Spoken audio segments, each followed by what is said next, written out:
Salam hörmətli izləyicilər, abituriyentlər, bloka hazırlaşanlar.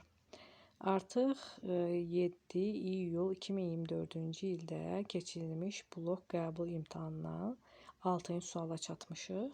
İzah üçün indi 6-cı sualın izahına baxaq. Uyğunsuzluğu müəyyən edin. Bizdə birinci növbədə nə soruşulur?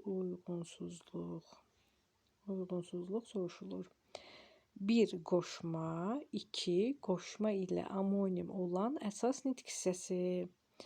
Birinci cümlələrə baxacağıq. Altda məsələn baxaq. Hər bənddə 1-2 yazılıb. Birinci cümlələrdə biz qoşmanı axtarmalıyıq. İkinci cümlələrdə isə qoşma ilə amonim olan köməkçi nitq, daha doğrusu amonim olan əsas nitq hissəsini axtarmalıyıq. A bəndi. Onun gözləri 1. Onun gözləri ulduz kimi parıldayırdı. Burada kimi qoşmadı. Bu doğrudur. B bəndi. Şəhərə kimi maşınla getdik. Burada da kimi nədir? Qoşmadır. Amma bizə nə lazım idi? Əsas nitq hissəsi. Cavabımız əslində A bəndidir. Amma yenə də digər bəndlərə baxaq. Ki, görək doğrudurmu digər bəndlər? Biz artıq səhvi, uyğunsuzluğu tapmışıq. Rüstəmin dürüstlüyü ona qarşı hörməti artırmışdı. Burada qarşı qoşma şikayətçilərə qarşı tərəfin fikri maraqlı deyildi. Hansı tərəfin? Qarşı tərəfin. Burada qarşı sifətdir. Bəli, bu ödəyir. Sonra C bəndi. Bu əhvalat müharibədən qabaq baş vermişdi. Nə zaman qabaq? Burada qabaq qoşmadır. Çıxışlı qala qoşulan ona qabaq cərgədə oturmağı təklif etdilər. Hansı cərgədə qabaq? Burada yenə qoşma deyil. Doğrudur, bu da uyğunluqdur, uyğunsuzluq yoxdur. D bəndi. Rəisdən başqa hamı yerində idi. Burada başqa fərqləndirmə qoşmasıdır. Beynini başqa fikirlərdən uzaq tut. Hansı fikirlərdən, necə fikirlərdən başqa? Burada da sifətdir. Bu da ödəyir. Y bəndi. Dərsdən əvvəl kitabxanaya getmək istəyirdik. Nə zaman? Dərsdən əvvəl. Burada əvvəl çıxışlı halına qoşulan qoşmadır. Şəhərdən, burada diqqətli oluruq. Adətən biz əvvəlində dandən olanda qoşmaları ona qoşuruq, amma bu hər zaman qoşa bilmərik. Ona görə diqqətli oxumalıyıq. Burada yazılıb ki, şəhərdən əvvəl dinc əhali çıxarıldı. Burada biz deyə bilmərik şəhərdən əvvəl, yəni elə çıxır ki, şəhər də çıxarılmalıdır, dinc əhali də. Şəhərdən əvvəl dinc əhali çıxarıldı, yox. Şəhərdən əvvəl dinc əhali çıxarıldı, sonra kimlərsə çıxarıldı. Bu mənada götürdükdə burada da əvvəl sözü zərfdir, yəni qoşma deyil. Bizim doğru cavabımız oldu A bəndi. Keçək digər suala. Digər sualımız da çox geniş, maraqlı bir sualdır. Əsasən şagirdlərimizi qorxusan belə suallardır. Lakin əslində belə suallar asandır, amma məntiqi tapmaq lazımdır. Mütləq əvvəlcə sualda məntiqi tapmaq lazımdır ki, biz burada nə tapmalıyıq? Bax, ilk baxışda biraz bizə çox mürəkkəb gəlir. Burada 3 dənə işarə var. Dairə, kvadrat, üçbucaq. Bunlar nəyi bildirir? Əvvəlcə biz oxuyaq. Klasteri tamamlayan fikirləri müəyyən edin. Artıq burada tamamlayan deyilsə, deməli doğru fikirlər lazımdır. Maraqlısı bu idi ki, həmin sözləri nə zaman və niyə demişdi. Burada birinci hissədə görürük dairə var. Bizə lazımdır ki, dairə nədir? Sonra ona uyğun dairəni biz tapdıqdan sonra ona uyğun olaraq kvadrat və üçbucağı tapmalıyıq. İndi baxaq görək dairə haqqında altda nə yazılıbdır. Nədir bu dairə? Və bağlayıcısı cümlənin həmcins üzvlərini bir-birinə bağlayan vasitə kimi iştirak etmişdir. 2. Və bağlayıcısı cümlələri bir-birinə bağlayan vasitə kimi iştirak etmişdir. Deməli, bizdə burada nə lazımdır? Və bağlayıcısı. Əsas biz buna baxırıq. Və öz cümləmizə də baxanda görürük ki, və bağlayıcısı cümlələri bir-birinə bağlamayıb. Burada baxın, nə zaman və niyə cümlə üzvlərini bağlayıb. Ona görə də birinci cavab doğrudur, ikincisi səhvdir. 2-ni çıxırıq. 3. İndi kvadrata keçirik və yenə də biz artıq vələrə baxırıq. Bilirsən ki, çox yorulmuşam, dedi və sustu. Burada biz görürük ki, və burada da xəbərlər birləşdirib. Yəni həmcins üzvləri birləşdirib, cümlələr birləşdirməyib. Bu doğrudur. Bizə lazımdır ki, cümlələr birləşdirməsin, həmcins üzvlər birləşdirsin. Kvadrata baxaq. Ədalət və Fəridə imtahanda yüksək nəticə əldə edəcəyimizə Ədalət və Fəridə imtahanda yüksək nəticə əldə edəcəyinizə əminəm. Burada ədalət və Fəridə xitabdır. Cümlə üzvlərini birləşdirməyim. Çünki xitab cümlə üzvü olmadığı üçün bu 4-ü götürə bilmərik. Digər bəndə baxaq, 3 bucağa. Kamilin gözləri qaraldı və o yerə yıxıldı. Biz burada görürük ki, o yerə yıxıldı bir cümlə. Kamilin gözləri qaraldı bir cümlədir. Ona görə bu İki cümləni birləşdirdiyi üçün 5-i də götürmürük. 6. Eyvana barmaqlarının ucunda qalxardı ki, atasını və nənəsini oyatmasın. Kimi oyatmasın atasını və nənəsini? Burada da həmcins tamamlıqlar var. Bu da doğru fikirdir. Ona görə 6-nı da götürürük. Bizim cavabımız hansı oldu? 1, 3, 6 Y bəndi. Keçək digər suala. Yine 8-ci sualda geniş sualda. Burada Y bəndi düşməyib. Y bəndi düzgün cavab elə bu bəndlərin içərisindədir. Y bəndi düşməyib sadəcə olaraq. 8-ci sual. Nümunələrlə bağlı uyğunluğu müəyyən edin. Yenə də bizdən nə soruşur? Uyğunsuzluq daha doğrusu. Artıq mən burada uyğunluq oxusaydım sualımız cavabı səhv olacaqdı. Uyğunsuzluğu müəyyən edin. Ölümdən qorxmayın. Siz ey oğullar, ruhlar bu torpağı qoruyacaqdır. Feillər eyni qrammatik məna növündə müxtəlif şəkillərdədir. Burada feillər qorxmayın və qoruyacaqdır. Deyir ki, eyni məna növündə. Qorxmayın sözündə xüsusi şəkilçi yoxdur, məlum növdədir. Qoruyacaqdır sözündə də xüsusi şəkilçi yoxdur, məlum növdədir. Növü eynidir. Qorxmayın əmr şəklindədir. Qoruyacaqdır xəbər şəklindədir. Doğrudur. Bu fikir doğrudur. Bunu çıxırıq. B bəndi. Bağların arası ilə uzanan bir yolla gedirdim. Köməkçi nitq hissələrindən yalnız qoşma və ədat işləmişdir. Bağların arası ilə uzanan bu qoşma ilə qoşma uzanan bir yolla gedirdim. Burada da bir yol, biz həmin bir sözünü iki sözü ilə əvəz edə bilmiriksə, deməli bu ədatdır. Bağların arası ilə uzanan iki yolla gedirdim deyə bilmək. Bu da ədat. Demək, ilə oldu qoşma, bir oldu ədat. Bu doğru fikirdir. Bunu da çıxırıq. C bəndi. Kiçik oğrulardır hədəfin sənin, böyük oğrulardan xəbərsizmisən? İsmi xəbərlərin ifadə vasitəsi nitq hissəsidir. Yəni söz birləşməsi deyil, nitq hissəsidir.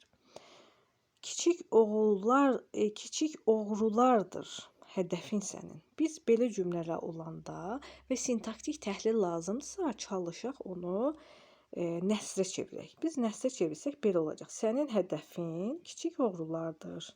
Kimdir? Oğrulardır. Necə? Kiçik. Deməli burada söz birləşməsi yox, isimdir. Yəni oğru sözü bir sözdür, nitq hissəsidir. İkinci cümləyə baxaq. Böyük oğrulardan xəbərsizmisən?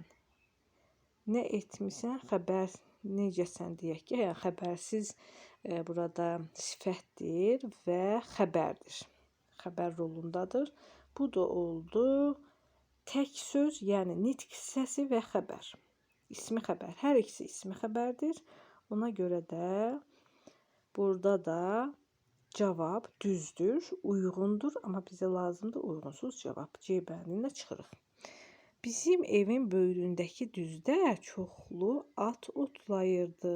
Əsas nitq hissələrindən yalnız say işlənməyib. Biz bu cümləyə fikir versək, deyir ki, əsas nitq hissələrindən deyir.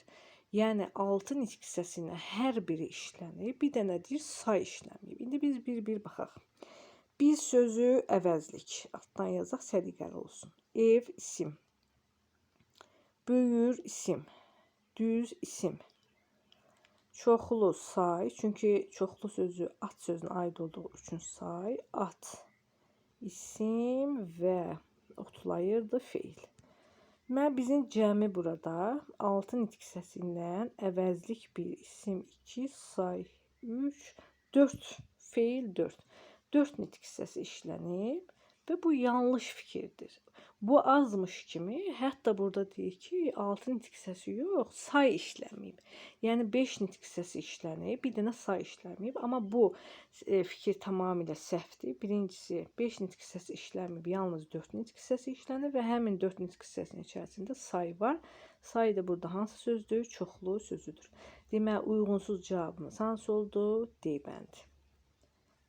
8-ci sualın cavabı D bəndi. Keçək digər suala, 9-cu sual. Tərkibində düzəltmə və mürəkkəb, tərzi hərəkət zərfləri işlənmiş cümləni müəyyən edin. Bizə lazımdır həm düzəltmə, həm də mürəkkəb tərzi hərəkət zərfləri olsun. A bəndi. Mən bu ağaclara baxa-baxa yenidən uşaqlıq illərimi xatırlayırdım. Bunu əslində çaşdırmaq üçün veriblər. Əslində baxa-baxa, yəni tərz bildirən feili bağlamağı veriblər ki, uşaqlar bunu zərf kimi götürsün. Əslində burada baxa-baxa nədir?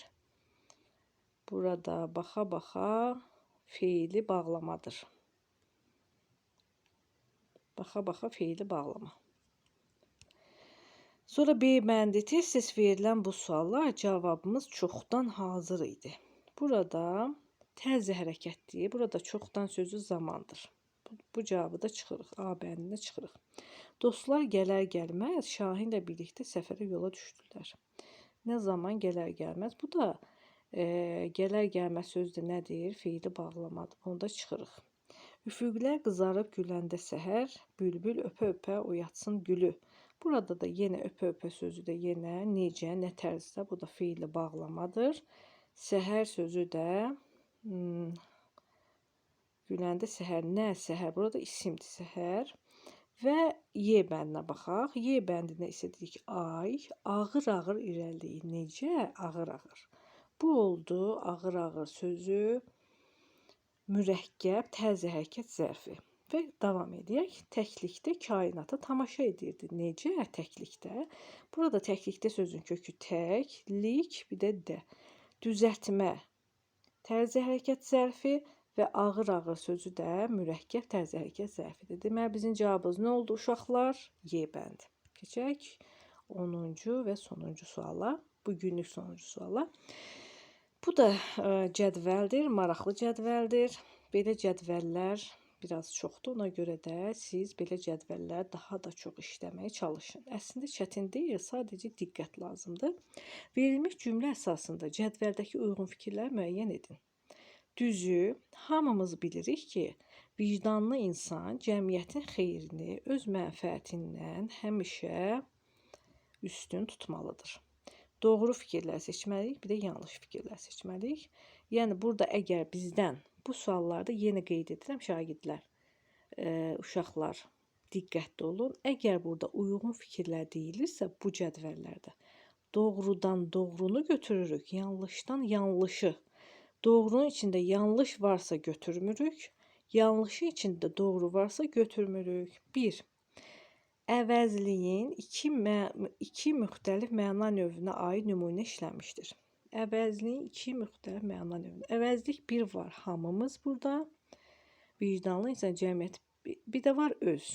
Hamımız bildiyimiz kimi qeyri-müəyyən əvəzlikdir, öz isə təyin əvəzlikdir. Bu doğru fikirdir. Biri götürürük. 2. Keyfiyyət bildirən sözlər sifətdən yaranmışdır. Əvvəlcə bizə yenə dolayısı yolla bu sualı yazırlar ki, uşaqlar çaşdırsınlar. Keyfiyyət bildirən söz nə deməkdir? Sifət. Düzdürmü? Deyirlər ki, sifətdən yaranan sifət var. Dolayısı yolla yazırlar ki, bir uşaq fikirləşsin ki, bu keyfiyyət bildirən söz nə deməkdir? Keyfiyyət bildirən söz sifət deməkdir. Bu cümlədə yalnız bir sifət var. Baxın. Vicdanlı insan bir sifət var və deyir ki, keyfiyyət bildirən söz sifətdən yaranmışdır. Vicdan sözün köküdür və o da isimdir. Vicdan sözün köküdür, isimdir. L şəkilçisində sifət yaranıb. Bu yanlış fikirdir. Çünki sifətdən yaranmayıb, isimdən yaranıb. 3. Feillər müxtəlif şəkillərdə, isimlər isə müxtəlif hallardadır. Feillər tapaq. Müxtəlif şəkillərdə biz bilirik. Bilirik bir xəbər, demək, feil və üstün tutmalıdır. Bilirik sözü xəbər şəklindədir, tutmalıdır vacib şəklindədir. Bu düzdür. Müxtəlif şəkillərdədir, düzdür. Baxaq, ikincisi düz olurmu? İsimlər isə deyir, müxtəlif zamanla, müxtəlif hallarda daha doğrusu, insan adlı hal, cəmiyyətin yiyəlik, xeyrini təsirlik, mənfəətindən isə çıxışlıq haldadır. Müxtəlif hallardadırmı? Bəli. Deməli, bizim üçüncü cümləmiz də doğrudur. 1, 3. İndi keçək yanlış tərəfə. Deməli, biz burada üstə gəl olanları götürürük. Amma çıx mənfi, yəni ki, yanlış olanı götürmürük. Zaman zərfi şəxsə və kəmiyyətə görə dəyişə bilən feilə aiddir. Burada zaman zərfi həmişə sözüdür. Həmişə sözü üstün tutmalıdır. Feilinə aidi üstün tutmalıdır feili də şəxsə və kəmiyyətə görə dəyişmək. O deməkdir ki, təsriflənən feildir. Bəli, təsriflənən feili vacib şəkildir. Bu doğru fikirdir. Baxın, doğru fikirdir. Amma bizə lazım deyil. Bizə lazımdır yanlış fikir. Keçək 5-ci cümləyə. Leksik mənası olmayan sözlər eyni köməkçi nitq hissəsinə aiddir. Leksik mənası olmayan sözlər nə deməkdir uşaqlar? Köməkçi nitq hissələri. Köməkçi nitq hissələri deyir ki, eyni köməkçi nitq hissəsinə aiddir. Buradakı köməkçi nitq hissələri 1. Düzü sözüdür. Düzü sözü modal sözdür. 2. Hansı nitq hissəsidir? Özündən sonra vergül yazılanda bağlayıcı olur. 2 dənə köməkçi nitq hissəsi var. Düzü modal söz, 2 isə bağlayıcıdır. Bunlar eyni köməkçi nitq hissəsidir. Xeyr, müxtəlif köməkçi nitq hissəsi. Bu fikir yanlışdır və bizə lazımdır. Cavabımız oldu 1, 3, 5. Bu da oldu D bəndi. Bugünkü suallarımız bu qədər. Əgər yararlıdırsa, öz fikirlərinizi şərhlərdə qeyd edin, paylaşın, ardını gəlməsini gözləyin.